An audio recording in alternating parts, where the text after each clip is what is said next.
Before we get started, I want to make a few points, and before that, I want to make a few announcements. First of all, inshallah, we're going to have a dawah sheet. It's going to be passed around, and whether you sign up for the dawah committee or not, please sign up for it again because of technical difficulties, and you want to make sure that everybody is able to be reached by our dawah coordinator. Second thing, on our Facebook, on Rutgers Newark MSA dawah, there's going to be a doodle poll. You can just fill out the times when you are available, and that way our dawah coordinator can coordinate with all of you. Third thing, inshallah, there's going to be a dawah table in Paul Robeson Campus Center, and we're looking for people to volunteer and participate in that. And the only thing you need to do to participate in the dawah table is to know two things: La ilaha illallah, Muhammad Rasulullah. There's no God but God, and Muhammad is his messenger. Additionally, I want to ask you guys a question, and that is, why are we here in this room? Now, I know I asked this question before, but today we have a different answer to that question. We are here because of the actions of one man. And we're here for the actions of one man, and Nakula made a 14-minute video. And that video combined every insult against the Prophet that I've ever seen on the internet in my life. And that video created a catastrophe that claimed lives. And we pray for God to have mercy on all those souls, no matter who they are, every single one of them. And furthermore, I think I found 3 reasons why this video is special. Why this video has sparked such an outrage. Because if you look on the internet, there's plenty of stuff on the internet. There's the same thing, the same lies, the same slanders, the same lunacy. So why is it this video? I think I found 3 reasons. The first is because it's very extreme. You have every lie, every propaganda, every imaginable slander that you could picture in this video. So it's very extreme. Number 2, the video was designed with the intent to make this reaction. The Ummah as a whole, the community around the world, was baited.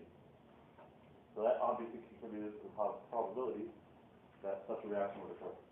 And the third is because a friend of Nakula, the producer, reached out to Egyptian media and made sure that they exposed this video. So that I think it has like 12 million views on YouTube. That is all by design. On an unrelated note, I want to mention the Libyan embassy. This is, first of all, completely unrelated because it's the act of a terrorist organization.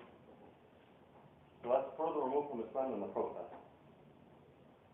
Furthermore, the Libyan embassy and the attack that happened on it was committed by not only by terrorists, but the Libyan citizens rose up and expelled those terrorists from their HQs, from their bases, from their different cells.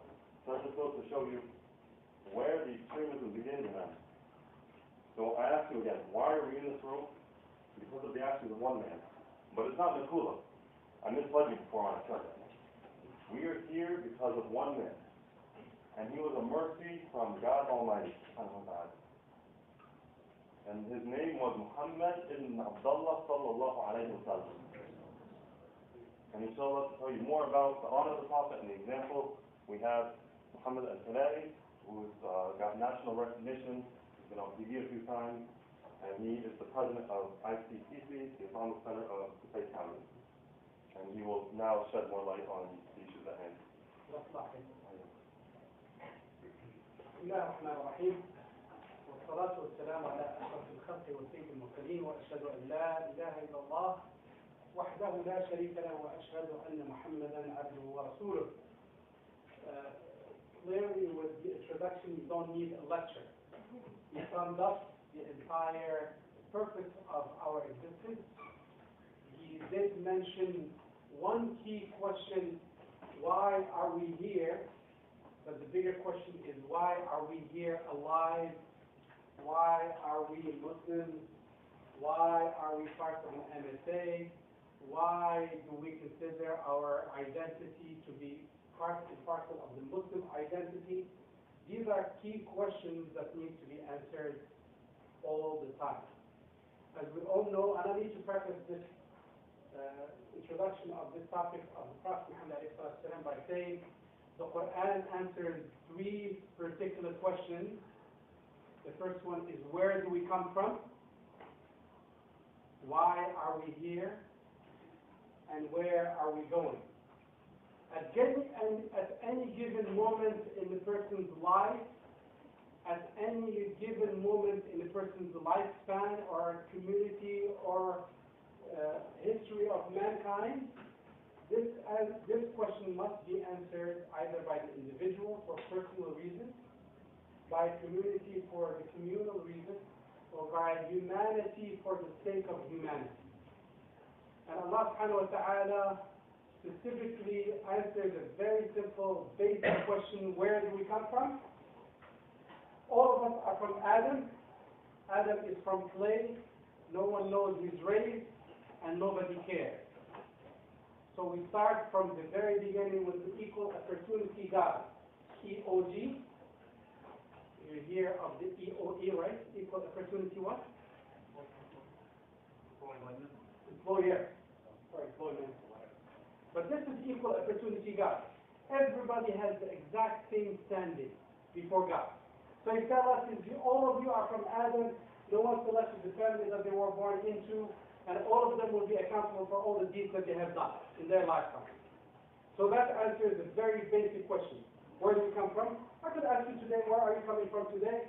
Some of you are coming from work, I'm coming from class, I'm coming from home, whatever. Why are you here? I'm attending the class at 4 o'clock.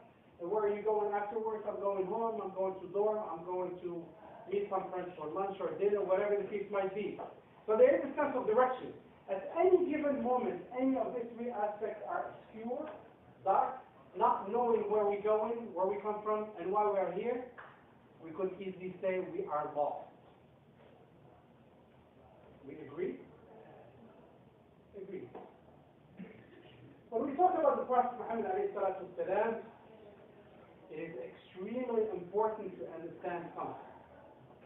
That we Muslims affiliate ourselves with the Prophet Muhammed ElFilali, but throughout this episode of upheaval, and 11 million people watch the YouTube. How many people watch the YouTube? Okay. So there are one too many of people who have heard the blasphemous things about the Prophet Muhammad. I did not watch the YouTube, for a simple reason. I don't have time. And it doesn't concern me to just propagate some imagery of the Prophet Muhammad that I did not control the narrative of. We jump up and down whenever, and by the way, there is some level of time coincidence around the early part of September. This year was Prophet Muhammad. If you recall the incident last year, does anyone remember? That was very important. So every early part of September, there is something to re-emphasize the image or distorted image of the Muslim. You know, the Quran waving long beards and burning effigies and flags and all of that stuff. That, you know, this is the image of Islam that needs to be enforced among the Western world, or among the people who may be sitting on the fence looking for ideas that are plausible, that are effective, that have relevance in people's lives. I'd like to share with you some stories of the Prophet Muhammad. By the way, I will conduct the lecture today. We'll talk up to 3:15, and then we'll open it for Q&A. But from now until 3:15, which is half hour, I would ask of you and the Bible attention. Not because I deserve it, but because the topic is quite important. At the time of the Prophet Muhammad, there were instances of mockery beyond recognition. He was called names to his face. He was thrown with stones. People called him a liar, crazy, cruel. Everything you could possibly imagine of mockery, he was called. And it is important to distinguish what the Prophet Muhammad did with those mockeries and how he responded. And I will talk about two characteristics of two Sahaba radiallahu anhum wa ardahum. One of the hasty character, and the other one of the very, very strong of character. Both of them are Sahaba that we love them for the sake of them being Sahaba. However, it is important for us to quantify their behavior or their characteristics or their way of conducting business for us to learn from. I will tell you about what other people say about the beloved Prophet Muhammed alayhi salatu wasalam. So I'll put certain things in context, and I will tell you what is necessity for you as I was introduced to the topic. How do we defend the Prophet Muhammed alayhi salatu wasalam? I have news for you. No one can defend the Prophet Muhammed alayhi salatu wasalam except Allah subhanahu wa ta'ala. So let you be free of this responsibility. When you defend anything that is attached with Islam, we are primarily defending ourselves. Because that's our identity. That's what we love. That's who we are. If somebody is talking about Muhammad ibn Abdullah, immediately he's talking about Muhammad ibn Ahmed. My father is Ahmed ElFilali. So I am directly in the front line. But I need to be cautious as to how I react. The Prophet Muhammad ﷺ, as described by many, the most strategic person to have ever walked the face of the earth. And if I were to ask you, what could you say about strategic planning? In one word, or two words, or three. What is strategic planning? Wise planning? Wise planning, sure. Strategic planning? Planning ahead? How far ahead? One step ahead of the end. Yeah, way outside of the box. Way outside of the box. Now your strategic planning, you should not plan for when you take the final test. That's easy. That's called tactical planning. You're doing this to take the first quiz, to take the midterm, to take the final, and the semester, no big deal. That's not strategic planning. Strategic planning is when you have your degree in your hand, you're wearing a suit and a tie, or whatever the sisters would wear, and to go for an interview. And what is that plan? What are those challenges? For you to have stethoscope around your neck, for those who are studying to become doctors, inshallah al-alamin. For those who are becoming architects, to have that T shape, what's now archaic, now we have AutoCAD and that's all in the computer. This is strategic planning. 20 years from now, where would you like to see yourself? How many of us, and you don't need to show me your hand, how many of us have thought of that? How many of us have dreamt of that? How many of us really become so concrete that they see it day in and day out? It is no longer a dream, but it is reality. I'll specifically say, how did the Prophet Muhammad ﷺ, in certain instances in his life, in some dire moments, when people thought, it's a wrap, it's no big deal, this ummah will be vanishing in 2 seconds. But the Prophet Muhammad ﷺ had a plan way ahead to give full confidence for his plan. It is when we create, as the introducer, Jazakallah khair, when we allow others to create the narrative for us, and we are just dancing to their tune, no point intended. It is we don't have the narrative. We don't control our image, and we certainly don't control our future. Of course, I am not debating al-qada wal-qadar. Whatever Allah subhanahu wa ta'ala has in the future, that is Allah subhanahu wa ta'ala knows what's going to happen in the future. But you clearly, part of your qada and qadar is for you to study hard today, so you could pass your semester now, so you could plan for the second semester, so you could plan ahead. That's part of the deal. You take in by the means that are available to you.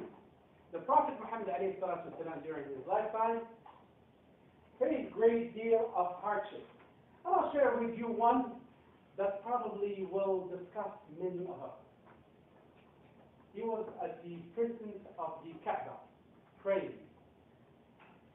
And for those who have gone to any place that is very hot, would come to realize the Kaaba at the height of its temperature could be quite uncomfortable. And he was praying, and somebody from Quraysh took the inside of a camel and put it over his head. So his daughter Fatima, she was in tears trying to remove the inside, the intestine, the gut,